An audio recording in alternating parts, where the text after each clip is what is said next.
Good morning. How is everybody?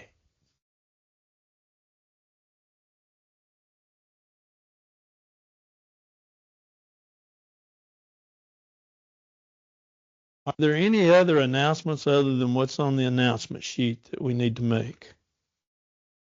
I don't know of anything. Hadn't read it? Okay, well, I'll let you read it while I'm talking. But we're glad you're here. Had a good singing Friday night. Thanks for all that brought food. We appreciate that.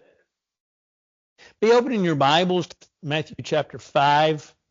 We're going to finish one. We started a study last week of difficult passages.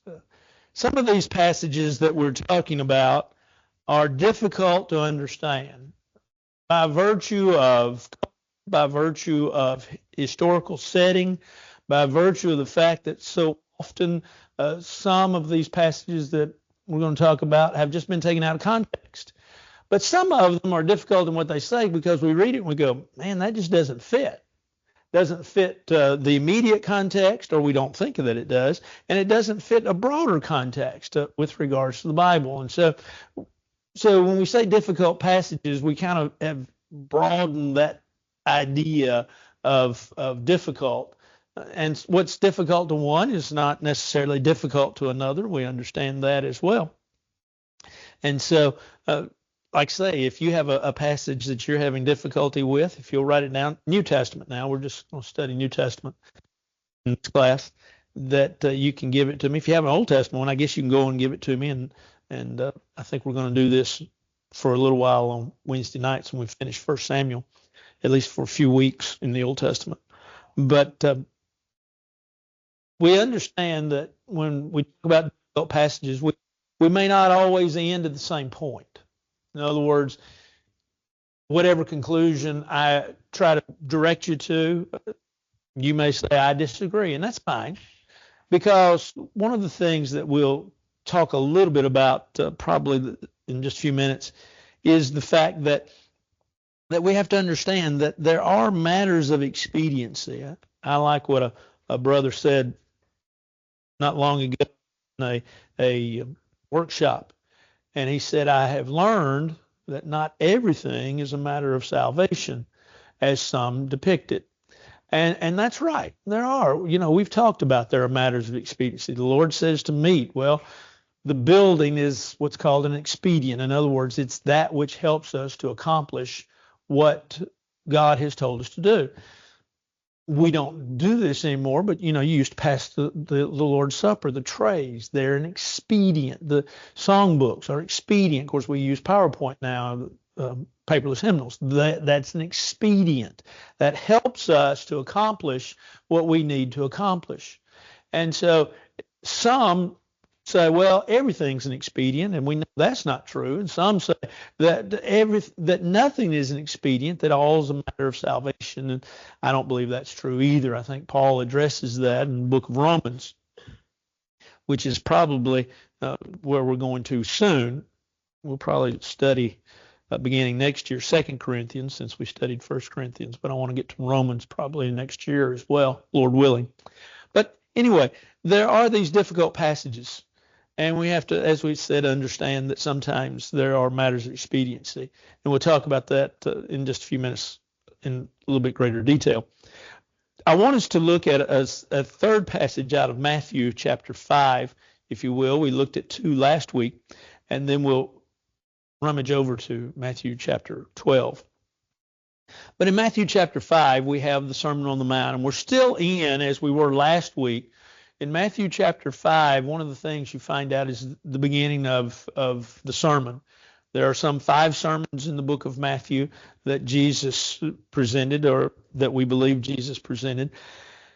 He begins with the Beatitudes, and then he talks about the influence, and then he flips over to this several different little paragraphs, if you will, you've heard that has been said. And folks, what they were doing was folks were changing what the law said, and sometimes changing it to fit their own needs and to fit their own wants.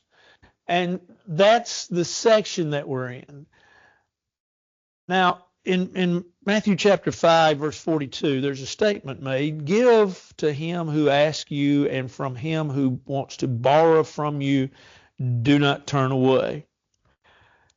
Jesus made a lot of shocking statements if you stop and think about Jesus and his teachings. Jesus knew a lot about bitterness and revenge, and at times heartache and hurt and hatred. And one of the things, though, that Jesus was, I guess, for lack of a better term, familiar with and famous for was his love for and appreciation for those that didn't have. And so when he makes this statement, give to him who asks you, and from him who wants to borrow from you, do not turn away. You have to ask yourself, is that an absolute statement? And not only is it an absolute statement, who then do I not give to? Or do I give to everybody? Do I give to everybody, even to my own peril? I had a fellow, this has been a few years ago, that not here, but came to my door, knocking on my door. What do you come on in. And I thought probably a counseling session. And come find out, he said, Brother Paul, he said, I need to borrow some money. Can I borrow some money? Well, problem is that I was, at that time, I was helping my sister pay for my mother, and so Suzanne and I didn't have a lot of extra money. Second thing is that he owed several people in the congregation money. He didn't know that I knew that, but they had confided in me, and I knew that, and he hadn't paid back anybody. And so, I just looked at him and said, no, you can't. I have suspicions on what he was doing with the money. I don't know for a fact. I think he was gambling. I also think he was drinking some. But while I can't confirm those issues, I can confirm the issues, the fact that he did owe several people money. Well, if I just were to open my Bible and look at this verse, maybe while he was there, or just look at this verse after he left, I'd think maybe I had broken what God had said. But let's look at it again. Let's look at the context. The context begins back in verse 38. You've heard that it was said, an eye for an eye and a tooth for a tooth. In other words, the idea of revenge, getting even. But, Jesus says, I tell you not to resist an evil person. But whoever slaps you on your right cheek, turn the other to him also. Jesus begins by saying, look, here's what you've heard, but that's not really right. That's not really the way it is. Even though people have said it, that doesn't mean that that's the way it is. And I think we might be more in tune to this than, say, past generations. And not to say anything ugly about past generations, but we have the advantage of TV. And one of the advantages of TV is to understand that there are channels on there that have religious teachers. And those religious teachers are not always correct. Why? Well, they take things out of context, and they twist things, and they take it out of immediate context, they take it out of greater context, and then they take it out of the whole context, and they take it wrong.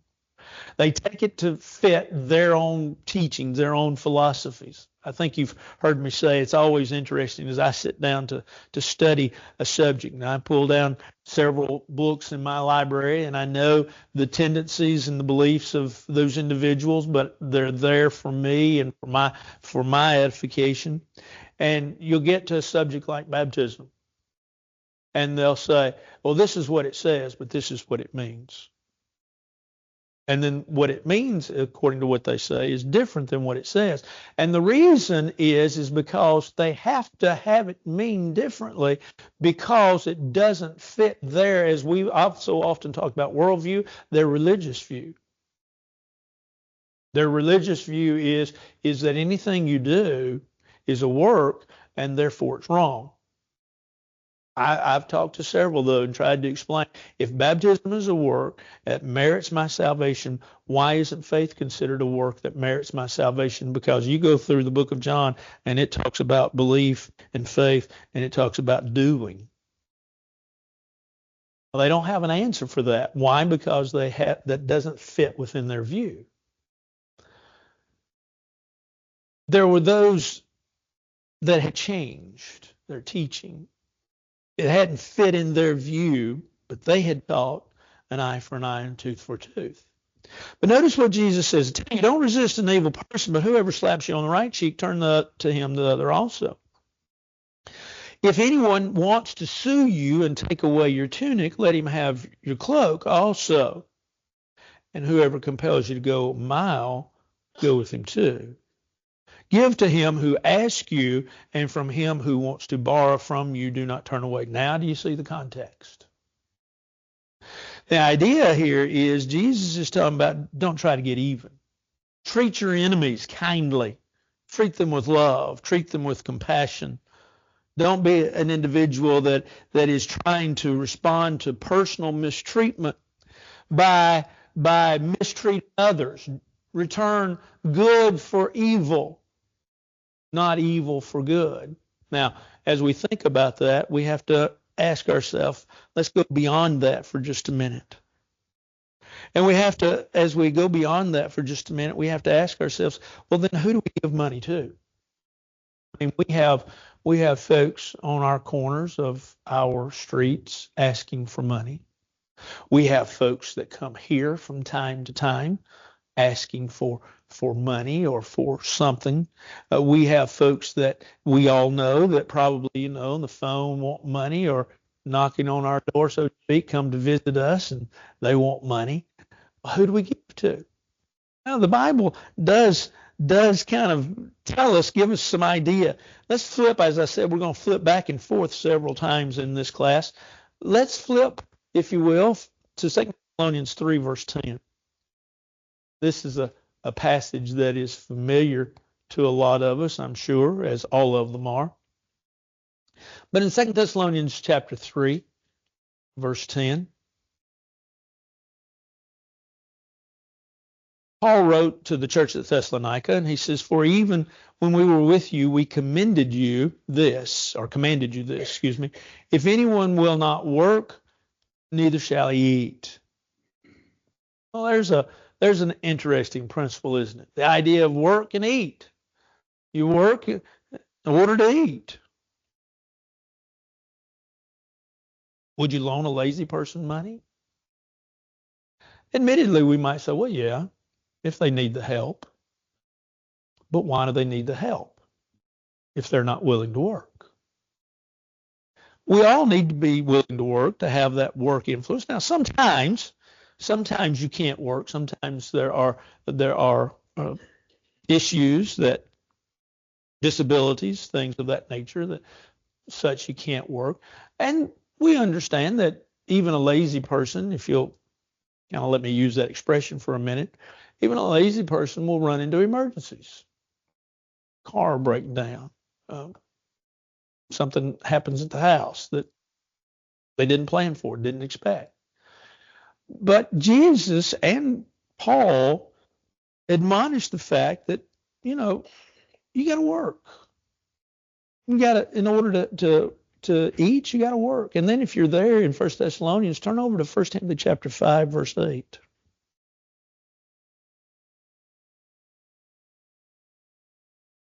Paul is discussing the idea. He begins in verse 1 of 1 Timothy 5. He talks about, do not rebuke an older man, but exhort him as a father, younger men as brothers, older women as mothers, younger women as sisters with all purity.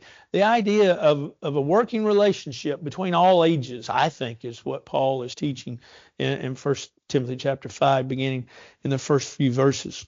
And he goes on down, verse 8. He says, if anyone does not provide for his own house, his own family, if individuals don't provide for their family, and especially those of their own household, he's denied the faith, and he's worse than an unbeliever.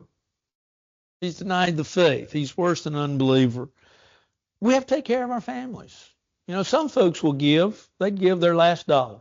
They'd give their last dollar even if it meant that their family had to do without.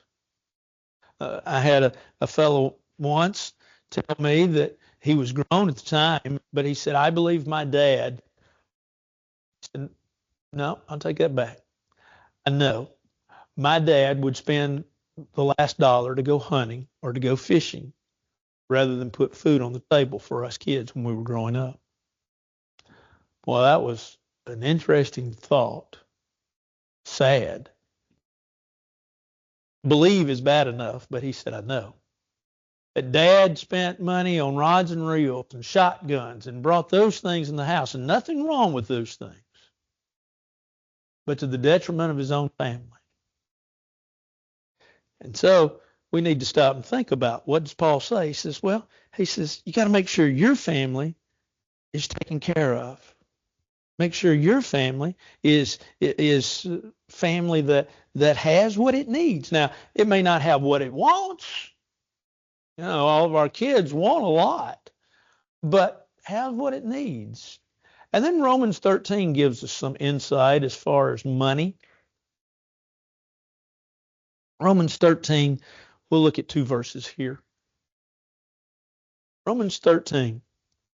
Paul begins the chapter by talking about we're subject to the governing authorities. But he reminds us there's no authority except from God, and the authorities that exist are appointed by God. There's an interesting aspect, and we could get into God in government if you wanted to. That's a whole series, to be honest. Where does government end and God begin? Well, God's over it all. Paul even says God's appointed it. Now, there are different types of government. There's socialism. There's democracy, as we talk about. There's communism. There's all kinds of different regimes and philosophies, government, totalitarianism, and all of those things that you had to study in school. But as Paul deals with not just a particular type of government, just the government, he says, you're subject to them, but understand that God's first. And he goes on down in verse 7, and he says, render therefore to all their due, taxes to whom taxes are due, custom to whom customs, fear to whom fear, honor to whom honor. Render your money to taxes. Sometimes you get behind in your taxes. I would not recommend that. Some folks do. Paul says, you give your money to your government. Jesus even said, remember, Jesus pulled the coin out. Who's the inscription on the coin? And what does he say do? He said, give your money to Caesar, that which you're supposed to pay. And so when we begin to talk about, well, who do we give money to? Well, we give money to folks that truly have a need, but we don't bankrupt ourselves to the idea that we can't pay our taxes, and for that matter, pay our bills. Look in the very next verse, in verse 8. Owe no one anything except to love one another, for he who loves another has fulfilled the law. Owe no one anything. Now, we can take that verse out of context, and this can become a difficult verse, and I do want to probably come back to this in our series. But we'll just say this here and kind of leave it here for the time being. When you think about what he says owe no one anything. Is that the preface, is that the premise upon which we live? Well, the verse really is talking more about loving one another and treating one another, how we treat one another. But you might say, well, preacher, if I couldn't owe anybody, then I couldn't have a house, and I couldn't buy a car, and I couldn't buy some of the things that I have. Well, the premise is not to not owe. Jesus talked about, putting your money to use. In the parable of the talents, do you think about that? Putting your money to use. It's the idea of owing to the point where you're not paying back. Well, preacher, wait a minute. Circumstances occur where you have to you take bankruptcy. Well, an individual needs to think about that before he does that. He needs to plan, needs to count the cost. But things happen, and they do. Then the question comes, how willing are you to work to at least pay off some, if not all, of your debt? Now, like I say, that I want to leave for another time, but it gives us food for thought. We need to be able to pay off creditors. may take a while. May take a while. That's how we need to be sure to handle our money and take care of our money. We have obligations, of course. Galatians 6, verse 10. Let us do good unto all men, especially to who? Household of faith, the family of God. We have obligation to help our brethren. About that. We need to think about really an interesting Old Testament for just a minute. The book of Habakkuk.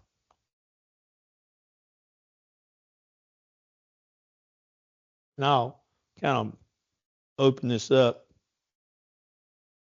Habakkuk chapter 2, verse 15. To him who gives drink to it, send him to your bottle, even to make him drunk, that you may look on his nakedness. It's an interesting thought there. You might say, well, preacher, what in the world are you talking about? Do you give money to an individual if you know that they're going to take your money and they're going to go out and do something that's of a sinful nature? In other words, let's go back to the brother that I knew owed money to people, didn't know what he was doing with his money, but had a lot of well-founded suspicions. Would it have been right for me to have loaned money to him to go out and sin? If he's gambling and drinking, if that's how he's using his money, because the one thing, he didn't want his wife to know he'd borrowed all this money. His wife, I had one particular member that kept threatening him with the idea of, I'm going to go talk to your wife. Oh, no, don't go talk to my wife. She doesn't know, and I don't want her to know. Doo-dah, doo-dah, doo-dah. He'd had a business that had failed. I don't know whether he'd paid off his creditors or not. None of them had come talk to me, and I didn't know who his creditors were for that matter. But needless to say, like I say, maybe he was trying to pay them off, but not from the information that I had. So you ask yourself, what is Habakkuk really saying? He's saying, maybe you need to be careful about helping those that are going to use what you give them to an end that is not according to the will of God. And that would lend us then to 2 John 9, whosoever transgresses and abides not in the doctrine of Christ has not God. So we have the idea. We have the idea of money. Go back to Matthew 5 and just kind of get us back to the point of reference. While we took the side note, I just wanted to take the side note because money's important. We all know that. I mean, we're at the age point of our life where we understand that money's important and we'd all like more than what we've got and we'd all like to save more than what we have. I think we're all to that point and realize that, we're using what we save while we work and the difficulty is sometimes of making ends meet. So go back. What's Jesus saying? He's saying, individual compels you to go with him a mile, go with him 2. Give to him that asks you, and of him who wants to borrow from you, do not turn away. Well, who's the him? Is it everybody, or is it according to the context of the beginning of this paragraph, verse 38? Those who have done you evil. It would seem to me as if he's saying, those that have done you evil, you go the extra mile to help them. Reminds us of what passage? Do you remember? Romans 12, where Paul talks about live peaceably with all men. And he talks about if your enemy hunger, feeds him. If he thirst, give him water to drink. Now, is there a limit? Sure. What? Well, we can't impoverish our own families. We've got to pay our taxes. We've got to be individuals that can pay our debts as we have them. We can't help out everybody and everything. It'd be nice if we all could, but we can't do that. And so Jesus, I think, is teaching love your enemies. Now, something in all of that, and I know we took a sidetrack, but I thought it was necessary. Something in all of that somebody'd like to say or ask?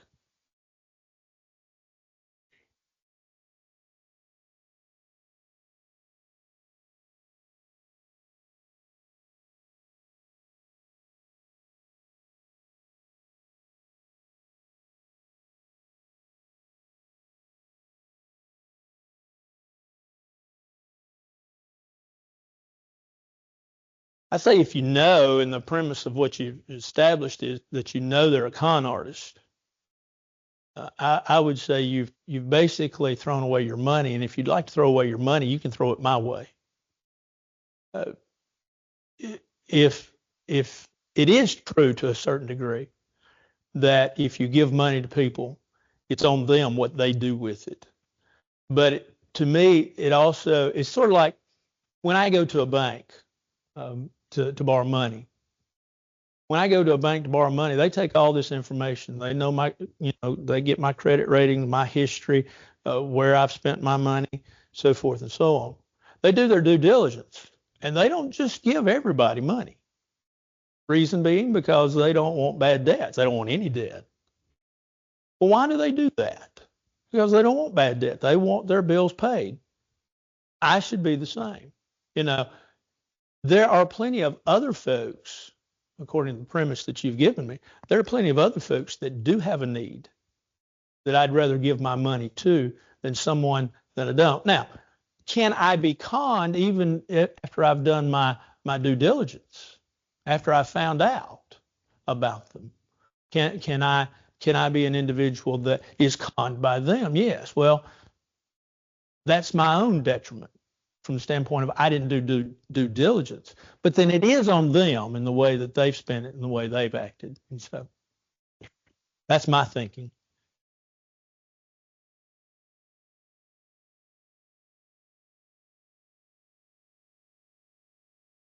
Yes. Yes. Yes. That's what they're doing. Exactly right. Yeah.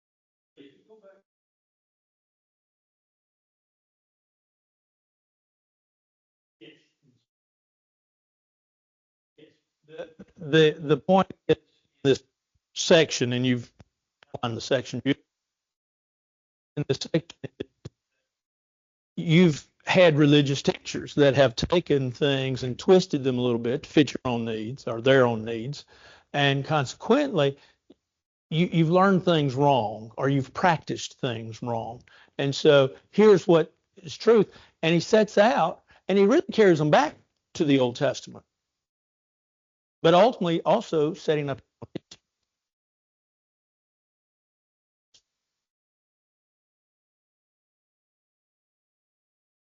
Yeah, yeah, right. But I stand to you. Yeah, yeah, that's an interesting aspect that it reminds us, for me, when I get to this section and study it on a personal basis, it reminds me to do my due diligence. That when I hear, I go to, like I say, I go to workshops, and I pretty much stay with our own brethren. I don't. I know some preachers go to different things that they can get to, lectures of folks that are not, and that's fine and good. And okay, and I'll get some of those on the internet. I'll pull them up and listen to them and read them. I do more reading of that stuff than I do listening to those folks because I want to be sure I know every word that they're saying. But even like I say of our own folks, you have to test it, put it to the test, make sure. Make sure. I like what Jerry Barber and we were riding together here not long ago. We've done a lot of that recently, but anyway, we were riding together, and he said, I want to know what you think. He said, but I think you think like I think, so you're right. So we talked about whatever it was. I just thought the other part was so funny, but we that's the issue, and so you need to test everything, test everybody, And that doesn't mean that I'm ugly about it. I might just go back to my, hello. We've had a bird this week that has flown into this window and that door over there that leads into that side and that window. He's probably stupid by now, as many times as he's run into it. But yeah, test the things. See, go back to your own study and see. And I agree. Very good.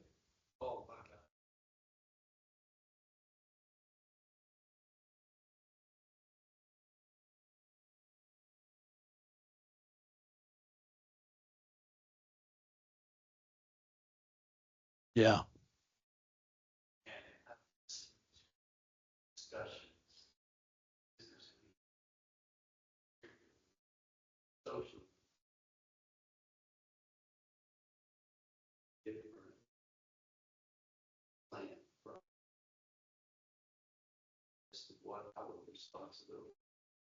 Yeah.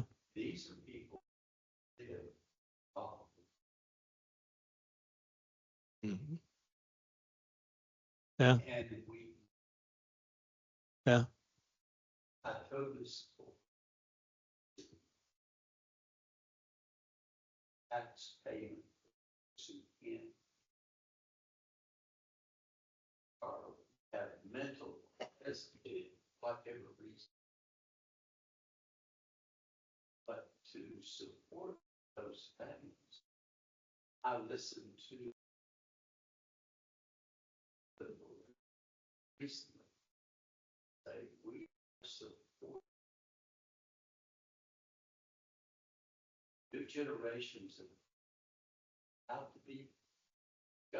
Mhm. They've made videos and they're selling the videos trying to get rich how to beat the government. It goes back to a story. A friend of mine was a friend, I guess. I don't think he likes me anymore, but it's his problem. I didn't do anything to him. But he was uh, he was in quality control and manufacturing, and he said, I got this guy at work, and he says he's always talking about getting on disability, getting on disability, getting on disability. And he said, I couldn't understand it. He was a good guy. He was a good worker. He did everything fine, but he'd do something. He'd say, I'm gonna get on disability. And then he said, finally one day, he said it came out. He said, my daddy's been on disability forever. He said, and it'd be all right for me. So he gets back to that. I think part of the problem is our government has such lax rules. Yes, there are folks, physical, mental, that have those disabilities. And I think, we need to do what we can to help those folks. But at the same time, too, there are plenty. It's like back in the pandemic, I went to Lowe's, and Lowe's was changing over from having cashiers to everybody check themselves out. Jim, you deal with that a lot. and and there was a problem with the machine, which ultimately was a problem with my card, thanks to their machine. And I said, if you had cashiers, I told she was assistant manager. I said, if you had people up here checking people out, this wouldn't happen.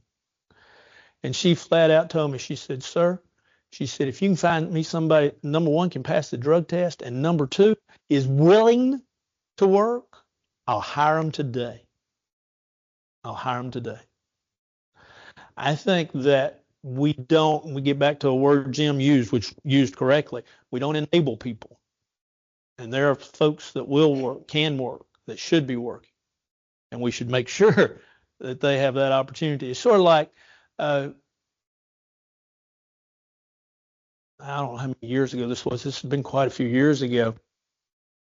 But a lot of people were going on unemployment because the economy was bad at this point in time. And the government passed a rule where if you went on unemployment, you had to call, like, I think it was 2 people a week in order to verify that you were looking for a job. Now, I may be wrong because this has been quite a few years ago. And I was a whole lot younger and not in tune to the news as I was then. But I do remember hearing some folks talking about that. And I said, oh, you call these people up and you say, are you looking for somebody to work? And if they say yes, you hang up on them. But if they say no, then you put their name down as, yeah, I called, XYZ. And those folks, I don't know what we do with them because I don't know what we can do with them. But I'd like to see some of the rules and laws of the limits of what, who qualifies changed. Yeah. Yeah, I know. Yeah.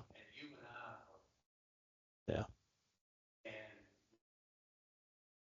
Both sides of the aisle. It's not liberals. Yeah. It's both sides. We are hippies. Whether they needed this assistance is the government continuing. Yeah. We are. We are. Well, but this gets back to a question that, and I don't have an answer for it. I know. Well, okay, wait a minute. Here, I could say something very smart, Alec, and Jade, close your ears. Or a race. Or a race. um, I think that ask your question again. I want to formulate a good answer. Ask the last question again. Yeah.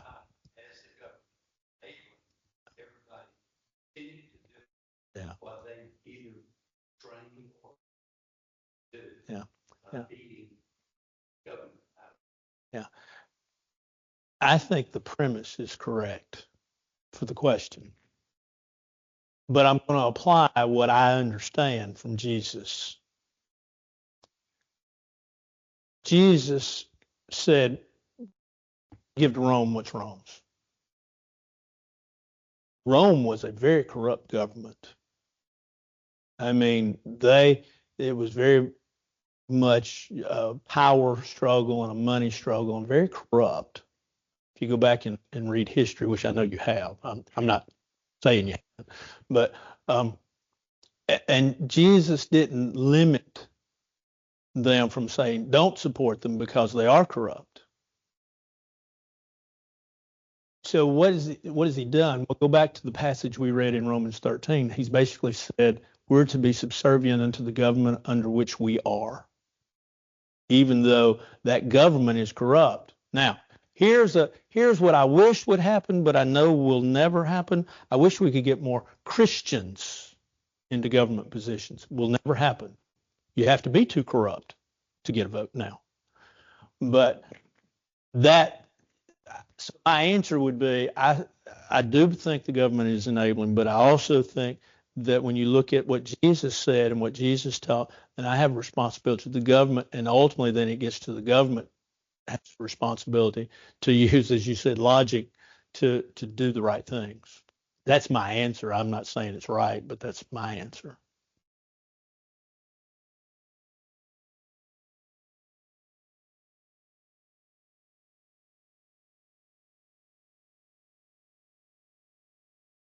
Okay.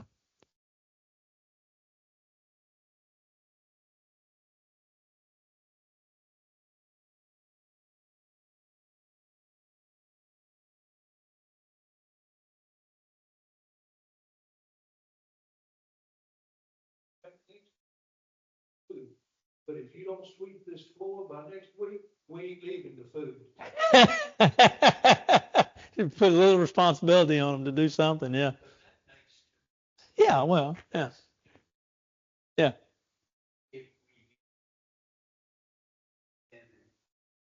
Yeah. Yeah. Yeah. Yeah. And so you have to balance, where for me, and this is I realize this is a matter of opinion. For me, it gets to the point of I have to balance how I'm taking care of my family my family's wants and needs and help them. And I have to help the government. I have to, because I have to pay my taxes. Uh, I have to live the life that I'm supposed to live. And that means for me logic. For those that are in elected places, it doesn't mean logic. It means votes, you know.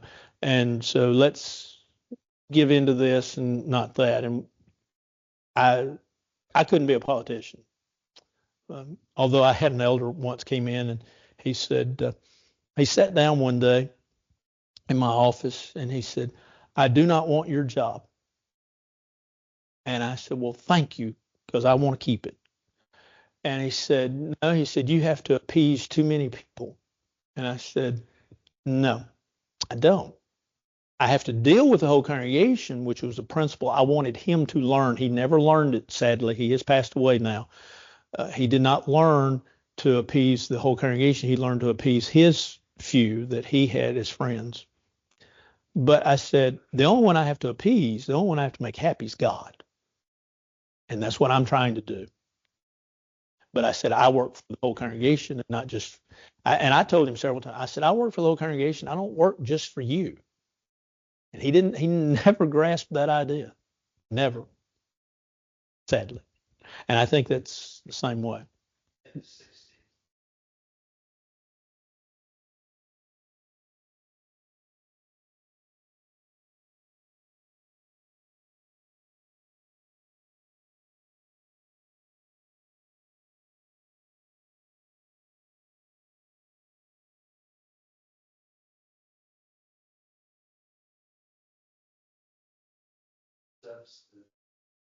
Substantial amount.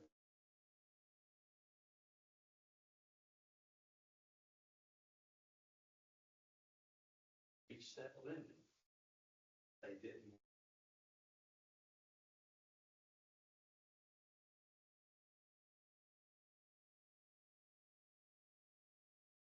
Just my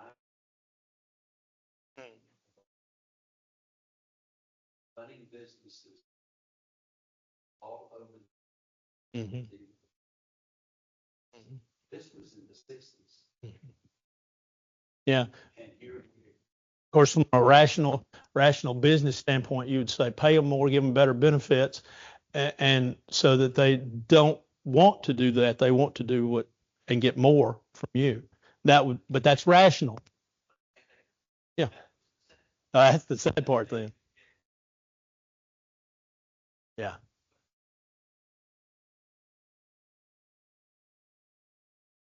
Yeah. Yeah. Sort of like the original story I told you about my buddy that's, is going on. Yeah. Yeah. Very true.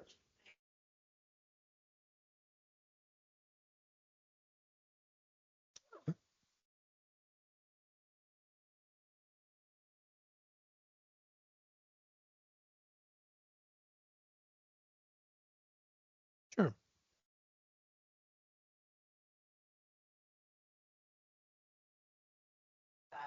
But you know, than to have somebody to go hungry. And my son worked. It's not easy. No, to it's do not. that. No, it's not. You've got to prove that Mhm. you're really sick. He said people who are nuts get it easier, but, that's true. Yeah, I remember, but I don't really concern myself with somebody taking advantage, because I know they do. But I'd rather err on the side of letting somebody have more than not giving somebody who truly needs it. And it's not easy to set those boundaries, you know. Well, yeah. They have these, uh, guidelines, but people fudge, and I realize that, and that's not right. I know it's not right. But there are people who do that, but I never want to, help. Well, someone that really- ultimately, then the problem would be, how did you get to this point? How did you get to this point? Well, the point in which you're asking, say, the government to take care of you. How did you get to this point? Physically unable. Happens. Get hurt on the job. And I'm talking about really hurt. Construction guys' backs go out a lot, but boy, they work to that point. Okay, I get that. But the guy that is 25 years old and just lazy. See what I'm saying? But to me, that's logic. And Jim's right. We don't live in a world of logic. I think I'm not the smartest person, or don't walk out here saying preacher thinks he's the smartest person in the world. But I think logically. Now that doesn't mean, like I say, I'm not smart. Don't walk out here. I'm not smart. But I think we would do better if we thought logically. All of us. And I'm talking about government and all of it. But the reason I think that is because that's the way I think. I think what she said is Sure. there are areas where we need to err on the side of caution. Sure. But when you look at third, fifth generation in this family Yeah. that has done that, there's a problem. And I'm not going to the best of my ability, err on continuing that. Yeah. Here's another thing that we find, and this happens in Davidson County. David, I'm going to have another kid because I need another $726 a month to live on. I have 4. I've never been married. Yeah. And each of the kids come from a different name. Yep. But I need another $726 a month. Yeah. You get by. $726 we do pay for a kid. It's stupid, but it happens. But it is stupid. You got 5. That's $3,500. Any way you cut. 16 kids? No. She had 5 by the time she was 21. The doctor had come to her at the desk or he went in. And quote, no, it was, I mean, That's the only reason they had the kid. I have since she was 16. I've known of folks that have adopted children, and the mother was 2 things: a drug addict, and she didn't understand evidently how she was getting pregnant. Which, the second's not the problem, the first is the problem. And so it's a question which we can't answer. It's a question which our government won't answer. It leads us into a lot of, difficulties. But yeah, there's situations out there that can always be stretched. It's always interesting to go back to the statistics of things. In other words, you're right. There are some that can't and don't. And I would want to make sure they were fed. But there's a lot of folks that say they can't. And they say they can't because they won't. They won't do it. And so you have to, that's what I say. I still think the boundaries need to be stricter. Well, no, but when you think about how many millions you have, and then you think of, and you say 5%, think about how many that is, and then think about how much that is, there's your problem.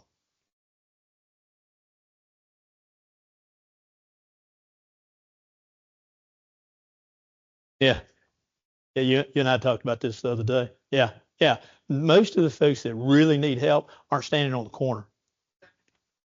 No, they got a sense of pride, and they've just, for whatever reason, gotten into that situation. But the ones that are pretty much like Jim, just, they're the ones. Anyway, Matthew 12, if you're interested where we're going to head, if you'll read Matthew 12 and Matthew 18, that will help you in our study for next week. Interesting discussion. Thank you. Hope you have a great week. Let's pray. Let's bow for word prayer. Father in heaven, we're thankful for this day, for the many blessings of it. Thankful for the opportunity to study your word. Thankful for what it means to us and how that it is a lamp to our feet and delight unto our path. We ask that you be with us, that we may always live as we're supposed to live, being lights in a world that is full of darkness. Watch over us, bless us, and keep us and hold us as we hold to you. For this is our prayer in Christ's name. Amen. Y'all have a great week. Thank y'all.